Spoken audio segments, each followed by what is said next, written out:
Hi, I'm Laura, and I'm back with part 2, I guess, on eating disorders.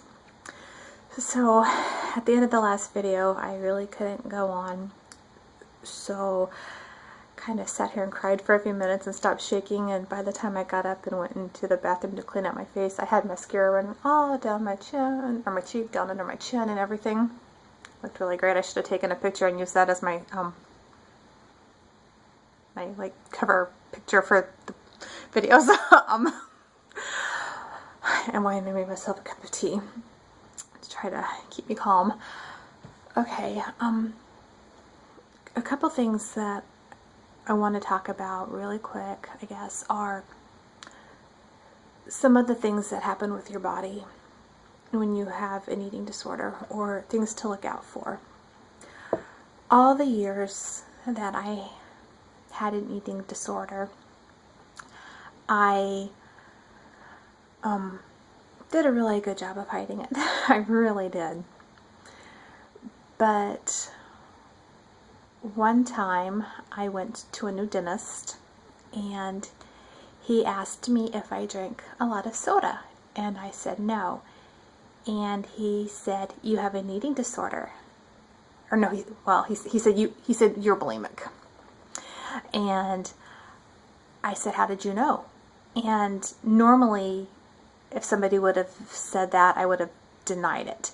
But he caught me so off guard because he said it so matter of fact that it just totally caught me off guard, and it didn't even like register in my mind to deny it.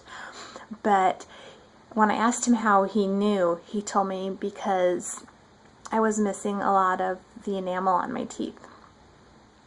So that is one bad thing about having bulimia. And another thing is my esophagus is scarred. I was told about 4 years ago that I had a lot of scar tissue inside my esophagus, and the doctor wanted to remove it. And I said no, because I'm thinking, okay, well, I've got scar tissue in there, but you're going to go in and do surgery, which is going to result in scar tissue, so why trade one scar tissue for the other?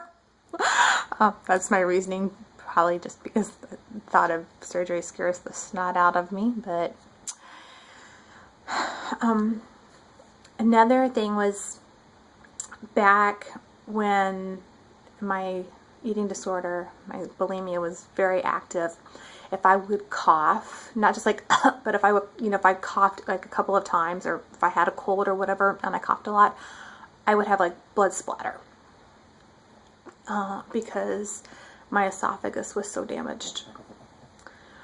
And although a lot of people know to look out for certain things with eating disorders, I mean, to look out for excessive exercising or excessive calorie restrictions and things like that. To look out for like vomit splatters around a toilet and stuff like that. People that are bulimic, they binge in private, so you don't normally see that, but you can see the telltale signs.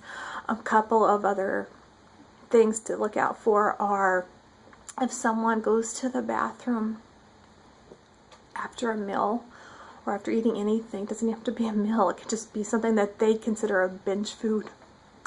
If they come back from the bathroom and their voice sounds hoarse, that can be a sign that they were vomiting. If their eyes are watery, that can be a sign that they were vomiting. There's so many things, but those were really when I look back, those were the two things that I remember always being a concern.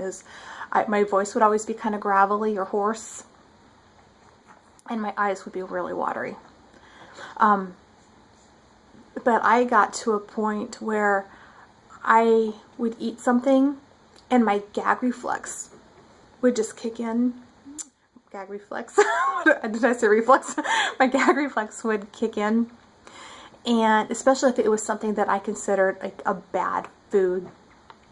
And I would run to the bathroom and start throwing up. And it got to the point that I would do that if my husband was around, if my in-laws were around, if my parents were around. I would do it at home. I would do it at my parents' home. I would do it at a restaurant, anywhere. And like my bad foods were foods that now I thrive on. White rice and pasta, anything that was like a high carb food that I considered a bad food back in those days were the ones that would send me running for the bathroom. And I actually ended up in the hospital having to have surgery twice because I had food stuck in my throat because of the scar tissue and stuff. Yeah. Oh, another thing is irregular heartbeats. If somebody complains that their heart is fluttering or anything like that, I mean, that can be anything, but if you already suspect an eating disorder, then that is a possibility also. I have a cardiac arrhythmia, and I'm pretty sure that the stress on my body from the eating disorder has a lot to do with that.